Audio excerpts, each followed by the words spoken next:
No one on the black sands of Iwo Jima knew his name. In the chaos of February 1945, with the air thick from volcanic ash and smoke columns rising like torn curtains over a dying island, he was simply another Marine in a sea of exhausted, hollow-eyed young men who had been fighting day and night for ground that seemed determined to kill them. He came ashore with the second waves on D-Day +1, anonymous in the mass of men moving slowly through choking ash, artillery bursts, and machine gun fire that scythed across the beach like invisible blades. And yet, in the days that followed, this unknown Marine made decisions, small ones, instinctive ones, that would alter the course of the battle in ways no one could predict. His story never made headlines, never entered official reports. It survived only in fragments. A corporal's half-remembered comment, a medic's brief note, a surviving buddy's recollection whispered decades later. But when pieced together, his actions ripple through the narrative of Iwo Jima like hidden currents beneath a seemingly still sea. He came from the Midwest, at least that's what the men who heard him speak believed. His accent was flat, his tone calm even under fire, and he carried himself with the quiet steadiness of someone accustomed to hard work long before the Corps had shaped him. Some said he'd been a farmhand. Others were sure he'd worked in a factory. One swore he saw him reading a book of poetry in the Higgins boat before landing, though that may have been imagination grafted onto memory, softened by years of retelling. What everyone agreed on was that he was young, too young for the lines of fatigue already etched into his face. War carved years into boys with a speed no peacetime life could rival. The landing itself was a nightmare replay of the first day. Even after 2 days of relentless bombardment, the Japanese defensive network remained intact, buried so deeply into the volcanic rock that the island itself seemed alive and angry. The Marines advancing up the beach moved in short, desperate bursts. Every time a body ducked, 5 others followed. Every crater held 3 men seeking cover that didn't exist. And somewhere in that sprawling, panicked advance, the unknown Marine kept moving forward. A lieutenant who couldn't recall his name later said that he advanced as if pulled by an invisible thread, never rushing, never hesitating, always aware, always scanning. He wasn't fearless. No one on Iwo Jima was. But there was something about the way he handled fear. Tightly controlled, tucked beneath the surface like an ember kept alive in cupped hands. One private saw him pull another Marine out of a shell crater seconds before a mortar round wiped it off the map. Another remembered seeing him dive into a collapsed foxhole to help a wounded man who had been screaming for nearly 10 minutes, unable to move. There was no heroism in his gestures, at least none of the kind people wrote about in newspapers. He moved because someone needed help and he was close enough to give it. That was all. The first moment that would later be recognized as significant came on the afternoon of February 20th. The fighting had grown more vicious as the Marines pushed toward the first line of Japanese fortifications, a tangled maze of caves, pillboxes, and hardened bunkers hidden behind slopes and ridges. The air stank of sulfur. Machine gun nests appeared and disappeared within seconds, spitting bursts of death from cracks in the rock. A platoon pinned down near the base of Hill 362A had been unable to advance for nearly an hour. Their flamethrower operator lay dead behind a scatter of broken rocks, and the radio had been shattered by shrapnel. The unknown Marine, crawling through ash that clung to skin like wet cement, reached the remnants of that platoon by accident. He saw fear on their faces, the kind that grows heavier than the pack on a man's back. When the platoon sergeant tried to wave him off, telling him to get back to his unit, he shook his head and pointed toward the bunker dominating the ridge. It was barely visible, just a slit of darkness, but every few seconds, a muzzle flash flickered like an angry heartbeat. No one knows exactly how he formulated the plan. It wasn't written down, but every man present later insisted that he took charge with a calmness that steadied them. He signaled 2 riflemen to provide suppressing fire. He motioned to another to toss smoke grenades. Then he crawled toward the fallen flamethrower operator, shouldering the weapon with a familiarity that suggested he had trained with it more than once. The move was reckless, the kind of action commanders condemned on paper and praised in handshakes, the kind that got men killed more often than not. And yet, he did it anyway, dragging the heavy canister and hose through ash while bullets cracked overhead like snapping twigs. Smoke thickened the air, swirling around him, giving him seconds, maybe less, to get close. The men watching later said it happened fast, too fast to fully comprehend. One moment, the bunker was alive with gunfire. The next, it was engulfed in flame, a bright orange blossom erupting from its mouth. The unknown Marine held the trigger, sweeping arcs of fire across the opening until the bunker fell silent. When he pulled back, another Marine rushed to help him, but he waved him off, crawling back toward the platoon with the same quiet determination. That single act allowed the platoon to advance another 50 yards, which opened a corridor for the unit behind them, which in turn allowed an entire company to shift their line and press forward before Japanese reinforcements sealed the position. A small action, a tiny pivot in a battle of thousands, but every pivot on Iwo Jima mattered. He didn't celebrate. When the sergeant clapped him on the shoulder, he simply nodded and moved on. A moment later, he disappeared into the smoke, returning to the line as though nothing extraordinary had happened. No one even caught his name. That night, as the Marines dug shallow foxholes in the cold, wind-whipped ash, someone mentioned the kid with the flamethrower. Another shrugged, unsure if he had even seen him clearly. The battle blurred faces, chewed up details, and erased identities with horrifying efficiency. By the next morning, most had already forgotten the specifics. All that remained was the memory of a steady presence moving in the worst moments, a Marine whose silence under fire had inspired something like hope. But that was only the beginning. By February 21, the island had become a maze of shattered stone and drifting ash. The Marines were pushing deeper into territory the Japanese had spent years preparing. Tunnels running for miles, interconnected bunkers, hidden firing positions impossible to spot until the muzzle flash appeared. The unknown Marine moved among his unit with the same quiet steadiness, never raising his voice, never hesitating when orders came down. He didn't stand out in the official rosters or the after-action reports. He carried an M1 like everyone else. His pack looked identical to the thousands scattered across the battlefield. Only those who crossed paths with him in moments of crisis remembered him at all. A corporal from Fox Company later recalled a strange moment during that second day. His squad had been pinned down behind a jagged outcrop of volcanic stone, while a sniper fired from a cave mouth above. The shot pattern was precise, deliberate, methodical. One Marine had already been hit through the neck when the unknown Marine appeared beside them, emerging from drifting ash like a figure cut from the landscape itself. He didn't speak. He simply studied the angles, leaned forward slightly, then pointed upward toward a narrow ridge. The corporal understood immediately, flanking position. Two Marines hesitated, arguing that the angle was exposed, but the unknown Marine had already begun to move, crawling backward until he disappeared behind a fall of broken stone. Minutes later, the sniper fire stopped. A single distant crack echoed from the ridge. When the squad advanced cautiously, they found the sniper slumped inside the cave, the unknown Marine nowhere to be seen.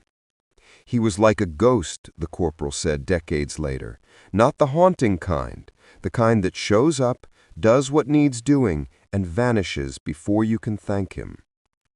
It wasn't long before rumors spread, small ones first, drifting on the wind like ash. A Marine in dog company swore the kid had dragged a wounded man nearly half a mile under machine gun fire. A machine gunner from Easy Company claimed he had seen him fire an M1 until the barrel steamed, dropping enemy soldiers emerging from a hidden tunnel. A medic said the unknown Marine had helped him bandage 3 wounded men under artillery fire without once ducking or trembling. All the stories had variations, but a pattern emerged. Whenever a position was collapsing or a squad was overwhelmed, someone had glimpsed a quiet young Marine stepping in just long enough to tilt the balance, then fading back into the chaos. The next major event tied unmistakably to him occurred near the mouth of a ravine leading toward Motoyama Airfield No. 2. The advance had stalled due to a complex Japanese defensive position camouflaged beneath layers of stone and brush. Marines who moved more than 10 feet beyond the ravine entrance were met with interlocking fire from 3 angles, and attempts to flank the position had resulted in heavy losses. The situation was deteriorating by the hour. Casualties were mounting. Officers argued about whether to call in naval guns, but the ridge overhead blocked line of sight. Late in the afternoon, the unknown Marine was seen moving along the ravine wall, studying the ground as though searching for something. A lieutenant shouted for him to get back, but he ignored the call, raising a hand not in defiance, but in acknowledgement. He continued until he reached a narrow split in the rock, barely wide enough for a man to slip through. The crevice led upward into a small shelf overlooking the Japanese nest. 2 other Marines followed him, out of instinct more than logic. The unknown Marine motioned to one to set up a BAR at the edge of the shelf. Then he crawled along the ridge until he had a direct line on the main bunker entrance. No one had considered the position reachable. The angle was too steep, the ground too loose, the exposure too great. But volcanic rock, despite its treachery, offered pockets of grip. The unknown Marine found them all, holding steady even when loose ash slid beneath his boots. He signaled to the BAR gunner, then tossed a single fragmentation grenade, arching it low and precise through the bunker slit. The explosion triggered immediate confusion among the defenders. The BAR opened up a second later. The unknown Marine followed the blast by sliding down the ridge and firing into the opening while the defenders reeled. The assault broke the deadlock. Marines on the ground surged forward, overrunning the position before the Japanese could regroup. A sergeant found 3 enemy soldiers still stunned inside the bunker. The ravine, bottled for hours, opened like a floodgate. The advance resumed. Yet when officers tried to find the Marine responsible, he was already gone, absorbed by the vast shifting line. Someone shouted that he had been seen heading east toward a cluster of shattered pillboxes. Someone else said he'd gone to find his company. No one was sure. As night fell, the volcanic island grew eerily quiet. Artillery still rumbled in the distance, but the violent chaos of the day slipped into a tense, suffocating lull. Marines huddled in shallow foxholes, clutching their rifles, listening for footsteps among the rocks. The unknown Marine settled in with a group of 8 men, none of whom knew his name. He shared a canteen with one, tightened the bandage of another, and pointed out fields of fire along the slope. His voice remained soft, barely above a whisper. At one point, he simply stared at the ridge silhouetted against the burning sky, as though measuring the ground that still needed taking. The next morning, February 23rd, dawn broke with crimson clouds drifting over Mount Suribachi. Marines across the island paused when they saw the first flag rise. Some cheered, some wept. Others looked on with numb disbelief. For many, the moment felt like a promise that the suffering would soon end. But for the Marines fighting north, including the unknown Marine, the day brought no relief. The Japanese defensive lines only grew more complex. Caves opened into side chambers, which branched into tunnels leading to interconnected strongpoints. Every ridge taken revealed another beyond it. Every bunker destroyed uncovered 2 more. The psychological weight of fighting an enemy who seemed to materialize anywhere gnawed at the men's nerves. They slept barely an hour at a time. They jumped at every echo. Even veterans of Guadalcanal whispered that Iwo Jima felt like another world, one built entirely for death. It was during this period, the brutal middle of the battle, that the unknown Marine performed the action most frequently cited when survivors recalled him. The event took place near a jagged depression known unofficially as Wasp Nest Gully. A machine gun crew had been cut off from their company after an assault faltered. With Japanese forces closing in from two sides, their ammo nearly gone, the three Marines were preparing to make a final stand. One was already wounded. The others had resigned themselves to dying in place. Then the unknown Marine appeared at the lip of the gully. He slid down the slope, landing beside them in a spray of ash. Without a word, he handed the wounded gunner his own canteen and loosened the man's webbing to ease his breathing. Then he inspected their ammo belt, quietly calculating. One of the machine gunners asked him if he was lost. He shook his head and glanced toward the ridge above, where at least a dozen Japanese soldiers were moving into position. He didn't order them to retreat. He didn't give a speech. He simply nudged the assistant gunner to shift the weapon 3 inches left, just enough to catch the ridge approach. Then he moved along the slope, found a fallen Marine's rifle, loaded it, and dug himself into a shallow hollow beside the machine gun. When the Japanese attack came, it hit like a hammer. Grenades tumbled into the gully. Rifle fire ricocheted off rock. The unknown Marine fired with precise bursts, never wasting rounds, every shot measured as if each one mattered. The machine gun roared beside him, smoke rising from the barrel, brass casings tumbling down the slope like metallic rain. The fight lasted nearly 15 minutes, an eternity in close combat. When it ended, the ridge was quiet. Reinforcements arrived 20 minutes later. They found the unknown Marine helping the wounded gunner to his feet. When asked what had happened, he simply said they needed a hand.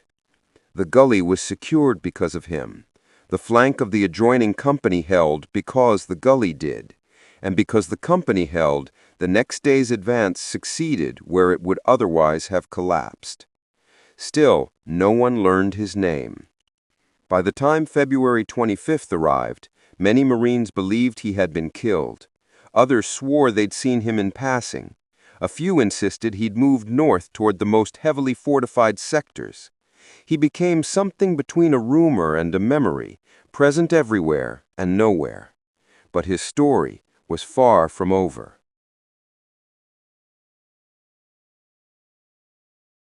Through the final days of February, the battle transformed from brutal assault to a grinding, agonizing push that tested every remaining Marine's endurance. The volcanic terrain swallowed men whole, foxholes collapsed without warning, tunnels opened beneath boots, and every ridgeline felt like a doorway into an ambush. Rainstorms of ash drifted across the broken landscape, giving the impression that the island itself was dissolving under the weight of history. Men who had once carried themselves with swagger now moved like shadows. Faces turned gray with exhaustion. Voices rasped from smoke, sulfur, and sleepless nights. And somewhere among these thousands of weary, hardened fighters, the unknown Marine continued to move quietly, steadily, toward the northern fortress lines. Several Marines remembered seeing him during this time, though always briefly, always at a moment just before things went wrong. One rifleman said the kid had appeared beside him just as a mortar barrage began, dragging him into a shallow trench seconds before an explosion turned the earth where he had been standing into a crater. Another said he'd seen the Marine running ammunition between companies across open fire lanes that no runner had dared cross. A communications officer swore the young Marine had helped repair a radio under sniper fire, then disappeared before he could even say thank you. Every story seemed almost too dramatic to be true, yet every man who told one insisted he hadn't exaggerated a thing. By early March, the Japanese had condensed into a final network of underground chambers and firing points near the northern cliffs. They had prepared for this stage of the battle more thoroughly than anyone had imagined. Marines were now fighting not for yards, but for feet. Flame tanks burned tunnels, only for new openings to be discovered minutes later. Grenade fights erupted in darkness. The ground shook with explosions that echoed through cavernous chambers. Men fought not only the enemy, but the claustrophobia of caves that smelled of damp stone, oil, and death.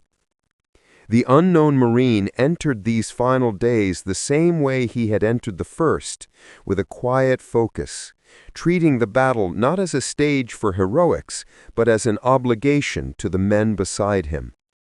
He was last seen alive in the early dawn of March 3rd, when an assault force prepared to clear a series of cave mouths leading into what intelligence believed to be the final major stronghold in the sector. Officers were debating the entry approach. Some argued to wait for flamethrowers, others feared the delay would allow a counterattack. Tension rippled through the line. The unknown Marine stood near the group, checking the bolt of an M1 he had picked up to replace his jammed one. His uniform was torn. His helmet was smeared with soot. He looked, for the first time, genuinely tired, not physically, but as though the weight of the past weeks had finally settled onto him. A sergeant approached and asked if he belonged to their platoon. He only shook his head lightly and nodded toward the caves. When the order finally came to advance, the unknown Marine moved with the first wave. What happened next was reconstructed from fragments, bits of testimony from men who survived the initial blast, wounded Marines who crawled out later, and a handful of Japanese defensive logs. The assault force entered a narrow ravine leading into the tunnel complex. They had advanced only a few yards when a concealed demolition charge, rigged deep beneath the rock, detonated. The explosion was catastrophic. The shock wave collapsed the ravine walls, engulfing the front half of the force in a violent cascade of stone and ash. Survivors at the rear scrambled back, blind from dust, ears ringing, lungs choking on sulfur. The unknown Marine had been near the front, but he had not died in the blast. A wounded corporal, who later spoke rarely about the event, claimed he saw the unknown Marine dragging two injured men toward an opening in the rubble. The air was thick and unbreathable. Secondary explosions rattled the stone overhead. Japanese defenders were firing blindly into the dust. The unknown Marine moved with a desperate, urgent strength, hauling one man out of debris before turning back for another. The corporal tried to help, but could barely stand. The unknown Marine pushed him toward safety and gestured for him to run. He went back for a third man. Moments later, the remaining roof of the ravine collapsed completely. It took engineers nearly 12 hours to fully clear the rubble. When they finally broke through to a lower chamber, they found the bodies of 3 Marines, the wounded men, stacked near an opening where they might have been pulled free had time allowed. The unknown Marine was not among them, nor was he found anywhere else in the chamber or tunnels. It was as if the island itself had swallowed him. The battle for Iwo Jima continued for 3 more weeks. More men died. More ground was taken inch by inch. But among those who fought through the final days, the story of the unknown Marine became something like a quiet oath, passed not loudly around fires, but in hushed conversations between men who had seen him or believed they had. No official record ever mentioned him. No medal was ever issued in his name. No photograph identified him. When the war ended and men returned to lives changed forever, the unknown Marine slipped into a place beyond memory, still present but unreachable, like a face half recalled from a dream. Years later, at reunions where veterans gathered to speak reluctantly about the past, the subject would occasionally arise. Someone would mention the kid who helped us at Motoyama, or the one who saved the machine gun crew, or the Marine who came out of nowhere in Wasp Nest Gully. Each man would pause, realizing the others were describing the same person. But every story ended the same way. They never learned his name. Some believed he came from another unit, separated long ago, and simply stayed with whoever needed him most. Others thought he might have been assigned to a headquarter company, moving freely across the battlefield, unnoticed among the chaos. A few wondered if he had ever been on any roster at all, or if he had been one of those replacements who arrived under fire and were lost before their names were processed. But one story, the one told most quietly, without embellishment, came from a chaplain who claimed he had spoken to a Marine in a field dressing station days before the unknown Marine disappeared. The young Marine, bandaged lightly around the arm, had said only one thing before returning to the front: "I just go where they need someone." When asked for his name, he only smiled faintly and said, "Does it matter?" And in the end, perhaps to him it didn't. But to the men he saved, to the positions he held together, to the battle whose course shifted because one nameless Marine refused to break, his existence mattered deeply. On Iwo Jima, where so many heroes earned their place in history, there remains the story of one who chose not to. A Marine whose legacy was written not in medals, not in official records, not in monuments, but in the survival of the men who fought beside him. The island kept his name, history kept his story, and the Marines who walked away from Iwo Jima, carrying scars that never fully healed, carried him with them, an unseen presence standing quietly in the ranks of memory, as steady and unassuming as he was in life. The unknown Marine who changed the battle, and perhaps saved far more lives than anyone will ever know, remains exactly what he always was: a Marine who answered every call and vanished before anyone could thank him.